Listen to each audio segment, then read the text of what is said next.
बिस्मिल्लाहिर्रहमानिर्रहीम। अस्सलाम वालेकुम नाज़रीन, आप यूट्यूब चैनल देख रहे हैं। मैं इमरान खान हूँ। वज़ीर-ए-आज़म पाकिस्तान इमरान खान साहब ने एक हिकमत अमली के तहत फ़ॉरेन मीडिया से बातचीत करना शुरू किया इससे कुछ अर्सा पहले। उसकी कुछ वजूहात थी। नंबर एक, दुनिया पाकिस्तान को डिग्रेड कर रही थी। दुनिया पाकिस्तान के बारे में अफवाहें फैला रही थी और पाकिस्तान को ऐसे एलिमेंट्स के साथ जोड़ने की कोशिश कर रही थी जिनसे पाकिस्तान को कोई ताल्लुक़ नहीं है। पाकिस्तान को ज़बरदस्ती एक जंग के अंदर धकेलने की कोशिश की जा रही थी और एक दबाव बढ़ाया जा रहा था पाकिस्तान पर। उस दबाव से निकलने के लिए पाकिस्तान का वापस जवाब देना बहुत ज़रूरी था और जवाब देना प्राइम मिनिस्टर ऑफ पाकिस्तान ने शुरू किया क्योंकि उनकी आवाज़ दुनिया में सुनी जाती है, उसका फ़ायदा उठाया जा सकता था। उन्होंने बहुत सारे फॉरेन मीडिया को इंटरव्यू दिए और अभी उन्होंने एक इंटरव्यू दिया अमेरिकी मीडिया को, और ये उस मौका पर दिया जब Moeed Yusuf, national security adviser और आईएसआई चीफ, वो अमेरिका में, और बड़ा अहम उनका दौरा है। अमेरिकी हुकाम से उनकी अहम तरीन मुलाकातें हो रही हैं। इन मुलाकातों से मुस्तकबिल के ताल्लुकात का तयन करने में मदद मिलेगी, आसानी पैदा होगी। इसके बाद हो सकता है कि ऑफिशियली पाकिस्तान को और अमेरिका को कुछ चीज़ें तय करनी पड़ें। जहां अफगानिस्तान की तरफ से कुछ इल्ज़ामात की बौछार हो रही थी और अफगानिस्तान पाकिस्तान के ऊपर दबाव बढ़ा रहा था, भारतीय मीडिया उसके लिए काम कर रहा था और अमेरिकी मीडिया को जवाब देना बहुत ज़रूरी था। प्राइम मिनिस्टर ने जवाब दिया है, लेकिन कभी आपने गौर किया कि इससे पहले जितने भी पाकिस्तान में वज़ीर आज़म आए हैं उन्होंने कभी फॉरेन मीडिया को ऐसे फेस किया हो? यानी पाकिस्तान के किसी वज़ीर आज़म ने पाकिस्तानी मीडिया को इतनी दफ़ा इंटरव्यू नहीं दिया जितने इंटरव्यूज़ इमरान खान साहब ने फॉरेन मीडिया को दे दिए हैं। दुनिया के हर मुल्क को वो इंटरव्यू देते हैं, हर किस्म के तगड़े मीडिया का वो सामना करते हैं और बड़े बोल्ड अंदाज में वो बातचीत करते हैं। इसकी कुछ वजूहात हैं। एक तो क्लियरिटी होना कि हम क्लियर हैं, हमें पता है हमारी पॉलिसी क्या है। दूसरा, अपने खौफ को उतारना और कॉन्फिडेंस के साथ आप सामने आकर बात करें। तीसरा, जिन मुल्कों को इमरान खान साहब इंटरव्यू दे रहे हैं उनमें उनके ज़ाती कोई एसेट्स नहीं है। उन मुल्कों का इमरान खान साहब के ऊपर कोई दबाव नहीं है। ऐसा नहीं हो सकता कि वो इमरान खान की फैमिली से फलां चीज़ छीन लेंगे अगर इमरान खान साहब ने उनकी बात ना मानी तो ये एक ऐसा आदमी कर सकता है जो इमरान खान साहब की तरह बदीद हो, और ऐसा हुआ, आपने देखा। मैं आपको मिसाल दे देता हूं ना, मियां नवाज शरीफ साहब के और जरदारी साहब के सारी ज़िंदगी के इंटरव्यूज़ निकाल लें, यानी इनको सियासत करते हुए 40-40 साल हो गए। फॉरेन मीडिया को इन्होंने जो 40-40 साल में इंटरव्यू दिए हैं वो पिछले 2 साल में इमरान खान साहब ने उससे ज़्यादा दिए। उनको ज़्यादा फेस किया और ज़्यादा बोल्ड तरीके से किया, ये तो फ़र्क है। अब आ जाए आप इस बात पे कि ये एक और इंटरेक्शन हुई है अफ़गान मीडिया के साथ इमरान खान साहब की। ये ड्यू थी, बड़ी अहम थी। इसमें इस्लामाबाद में पाक अफ़गान यूथ फोरम के तहत वज़ीर आज़म की अफ़गानिस्तान के मीडिया नुमाइंदगान से एक मुलाकात हुई और सवाल जवाब का एक सेशन मुनक्कद किया गया। अफ़गानिस्तान के सहाफ़ियों ने बड़े सख्त सवालात पूछे। इमरान खान साहब के जवाबात जो हैं वो बड़े टफ थे और बड़े बोल्ड जवाबात थे और ये ड्यू थे, ये दिए जाने चाहिए थे। पहला सवाल मोहम्मद इब्राहिम उमर ने किया। ये अफ़गान सहाफ़ी हैं और सवाल देखें आप। पाकिस्तान, अफ़गानिस्तान और भारत के माबैन अफ़गानिस्तान में अमन के हवाले से कभी कोई सह अफ्रीकी मुज़ाकरात नहीं हुए। क्या आने वाले वक्त में ये मुमकिन है कि तीनों ममालिक के माबैन सह अफ्रीकी मुज़ाकरात होंगे? मामला अफ़गानिस्तान का है। पाकिस्तान अफ़गानिस्तान का हमसाया है, भारत वहाँ दूर रहता है। लेकिन मैंने आपको बताया ना कि भारत ने अफ़गानिस्तान के मीडिया में, अफ़गानिस्तान के यूथ में, अफ़गानिस्तान की हुकूमत में बहुत सारा कुछ इन्वेस्ट किया है, उनकी फ़ौज में, उनकी इंटेलिजेंस में। तो उसकी बदौलत वहाँ का मीडिया का पूरा एक सेक्शन जो है वो भारत को सपोर्ट करता है।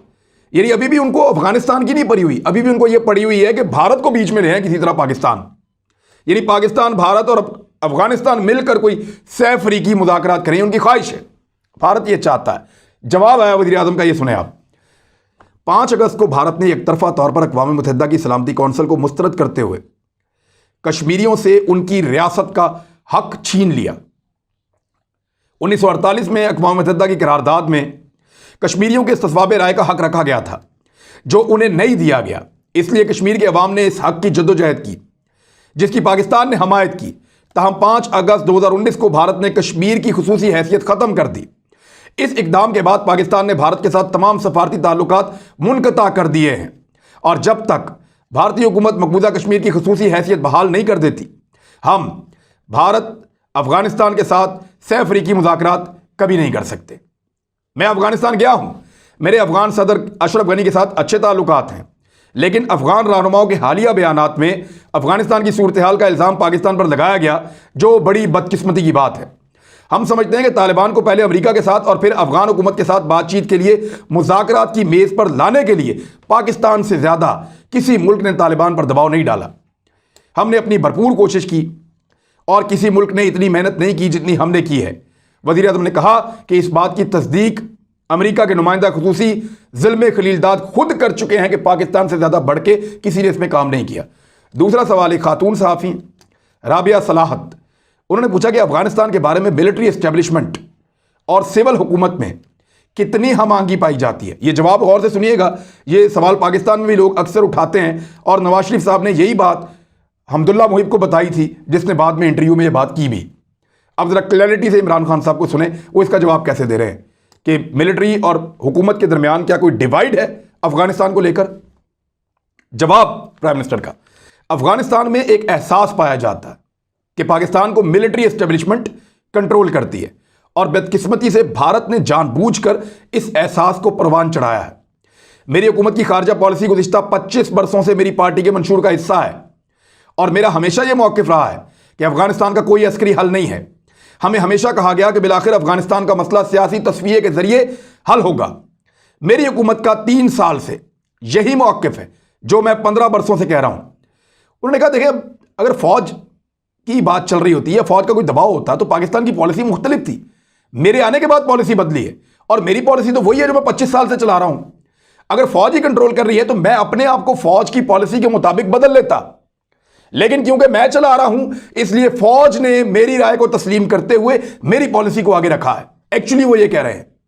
वज़ीर आज़म ने कहा कि हुकूमत को पाक फौज की मुकम्मल हमायत हासिल है, ये वो बात है, और मैंने हमेशा भारत के साथ अमन चाहा है। फौज ने भारत के साथ अमन से मुताल्लिक मेरे तमाम इक़दाम की हिमायत की है। ये भारत है जो अमन नहीं चाहता। इमरान खान साहब ने मजीद कहा कि भारत को इस वक्त RSS के नज़रियात की हामी एक जमात कंट्रोल कर रही है जो पाकिस्तान और मुसलमानों के खिलाफ है, और इसका मुजाहरा आपने कश्मीर में और भारत के दीगर इलाकों में देखा है कि भारत मुसलमानों के साथ किस तरह का बर्ताव कर रहा है।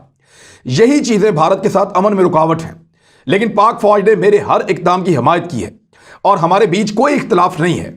दुनिया के तमाम ममालिक से बढ़कर पाकिस्तान अफगानिस्तान में अमन चाहता है, क्योंकि वहां अमन की सूरत में पाकिस्तान का वस्ती एशियाई ममालिक से राब्ता होगा। हमने उज़्बेकिस्तान के साथ मज़ार शरीफ पेशावर रेलवे लाइन के लिए पहले ही समझौता किया हुआ है, इसलिए हमारे मुस्तकबिल की तमाम इक्तसादी हिकमत अमलियों का इन्हिसार अफगानिस्तान में अमन से मुंसलिक है। हम चाहते हैं वह अमन आए ताकि हमारी मईशत आगे बढ़े। हमारी मुस्तकबिल की पॉलिसियाँ अफगानिस्तान में अमन के साथ जुड़ी हुई हैं। पाकिस्तान के अवाम अफगानिस्तान के अवाम को पड़ोसियों के बजाय भाई समझते हैं। उन्होंने 40 साल मुश्किलात बर्दाश्त की हैं, इसलिए हम समझते हैं कि अफगानिस्तान को अमन की अशद ज़रूरत है। अगर अफगान हुकूमत और तालिबान के दरमियान खाना जंगी जारी रहती है तो इसके असरात पाकिस्तान के कबायली इलाकों में पड़ेंगे।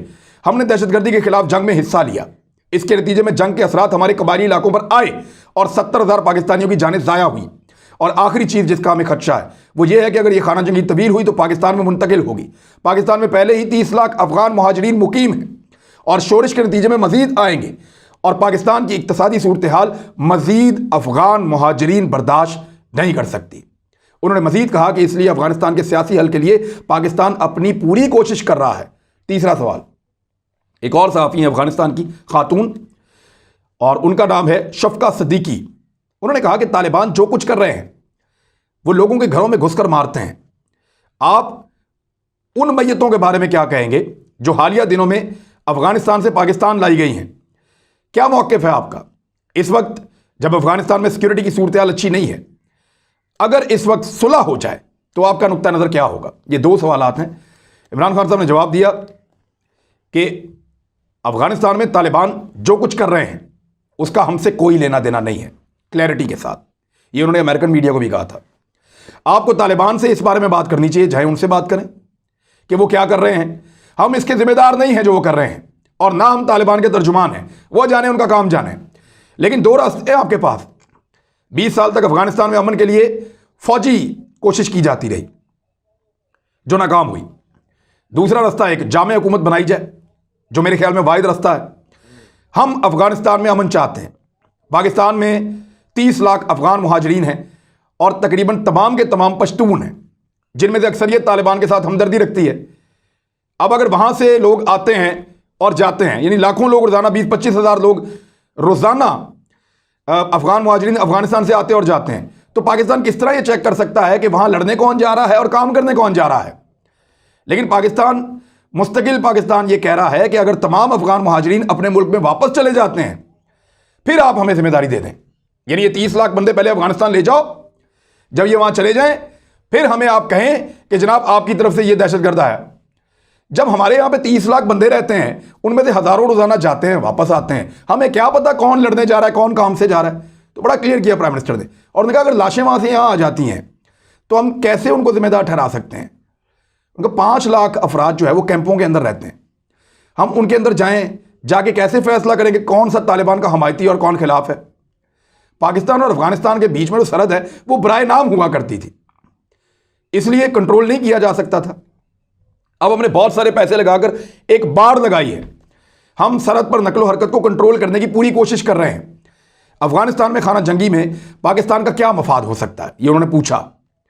इन दिनों पाकिस्तान, पहले माजी में पाकिस्तान की कोशिश थी, क्योंकि पाकिस्तान को यह खतरा रहता था कि भारत और अफगानिस्तान दो फ्रंट एक साथ पाकिस्तान की फौज के लिए नहीं होने चाहिए, तो हम अपने फेवरेट्स तलाश करते थे। लेकिन अब हालात मुख्तलिफ हैं। मेरा यह मानना है, मेरी हुकूमत इस बात पे यकीन करती है कि अफगानिस्तान को बाहर से कंट्रोल नहीं किया जा सकता, उसकी एक तारीख है और अफगान हमेशा आज़ाद रहे हैं। हमारी हुकूमत की पॉलिसी है कि अफगान अवाम जैसे जिसे मुंतखब करेंगे हमारे उसके साथ बेहतरीन ताल्लुकात होने चाहिए और होंगे। हमारा कोई पसंदीदा नहीं है वहाँ पे, और ना ही 90 की दहाई की तरह पाकिस्तान अब कोई स्ट्रेटेजिक डेप्थ वाली कोई पॉलिसी पाकिस्तान रखता है। अगला सवाल, फरीदून ने यह सवाल किया, मर्द सहाफ़ी हैं, कि मेरे दो छोटे सवाल हैं। एक ये कि आपने अशरफ गनी से उज़्बेकिस्तान में मुलाकात की, उसके बाद ताल्लुकात ख़राब हो गए, वहाँ ऐसा क्या हुआ था? दूसरा सवाल उन्होंने पूछा कि सिलसिला अली खेल, ये जो अफगान सफ़ीर की बेटी थी, इसके बारे में उन्होंने कहा कि बता दें कि उसको किसने उठाया और वो कैसे बरामद हुई। तो इस पर उन्होंने जवाब दिया कि अफगान सदर अशरफ गनी चाहते थे कि हम सरहद पार नकलो हरकत रोकने की कोशिश करें। हमने उन्हें बताया कि हम मुश्तरका मुआयना कर सकते हैं, आप हमें बताएं कि लोग कहाँ से सरहद अबूर कर रहे हैं, हम उनके खिलाफ कार्रवाई करेंगे। हमने उन्हें यकीन दहानी करवाई। फिर उन्होंने कहा कि अगर आधे अफगानिस्तान पर तालिबान का कंट्रोल है तो उनको क्या ज़रूरत है पाकिस्तान आए पनाह लेने के लिए। आधे का कंट्रोल तो आप खुद कहते हैं उनका आधे अफगानिस्तान पे कंट्रोल है, और वो कहते हैं उनका 85% पे कंट्रोल है। तो अगर इतना बड़ा कंट्रोल तालिबान के पास है तो उनको क्या ज़रूरत है कि फिर वो पाकिस्तान आए? यहाँ अगर क्या करेंगे? पाकिस्तान में तालिबान की ख़ानदानों के हवाले से सवाल पैदा होता है, तो क्या पाकिस्तान उनके अहले खाना को पकड़ के जेल में डाल दे? किस जुर्म में डाल दे और कैसे डाल दे? यानी ये तो इंसानी हकूक़ की बहुत बड़ी खिलाफ वर्जी हो जाएगी ना। और अगर कुछ तालिबान रहनुमाओं के ख़ानदान यहाँ मौजूद भी हैं तो हम उन पर सिर्फ असर रसूखी तो इस्तेमाल कर सकते हैं, जिसकी वजह से उन्होंने पहले अमरीकनों से बात की और बाद में हम उन्हें कह रहे हैं कि वो अफगान हुकूमत से भी बात करें। अगर हम जेल में डाल दें उनको तो ये जो असर रसूख पाकिस्तान का थोड़ा बहुत है ये भी ख़त्म हो जाएगा। उन्होंने कहा कि मुझे महसूस होता है कि अफगान हुकूमत चाहती है कि हम उनके खिलाफ अस्करी कार्रवाई करें, तालिबान के खिलाफ। हम सब कुछ करेंगे लेकिन ये नहीं करेंगे। हमने 70,000 जानों से हाथ धोए हैं। अब हमारे अंदर ये इत्तफाक राय है कि अस्करी कार्रवाई नहीं होगी, फौजी रास्ता नहीं अपनाएंगे। हम पूरी कोशिश करेंगे, तालिबान पर दबाव डालेंगे, क्योंकि अमन हमारे मफाद में, लेकिन किसी लड़ाई का हिस्सा नहीं बनेंगे। अफगान सफ़ीर की बेटी के मामले पर उन्होंने, प्राइम मिनिस्टर ने बड़ा क्लियरली बताया, ये ज़रा गौर से आप सुन लें, जो प्रोपेगेंडा था वो यहाँ पे फारग हो जाएगा। उन्होंने कहा कि हमारे पास उनकी इस्तेमाल की गई टैक्सियों, उनकी तमाम तफसीलात मौजूद हैं, हमने लोगों से तफ्तीश भी की है, लेकिन उनके बयानात और कैमरों की फुटेज ये बिल्कुल मुख्तलिफ है उस चीज़ से जो अफगान सफ़ीर की बेटी ने क्लेम किया था। बदकिस्मती से हमें हमारे सवालों के जवाब नहीं मिले और वो वापस चले गए इंक्वायरी भुगते बगैर, इसलिए हम तस्दीक नहीं कर सकते किसी और बात की।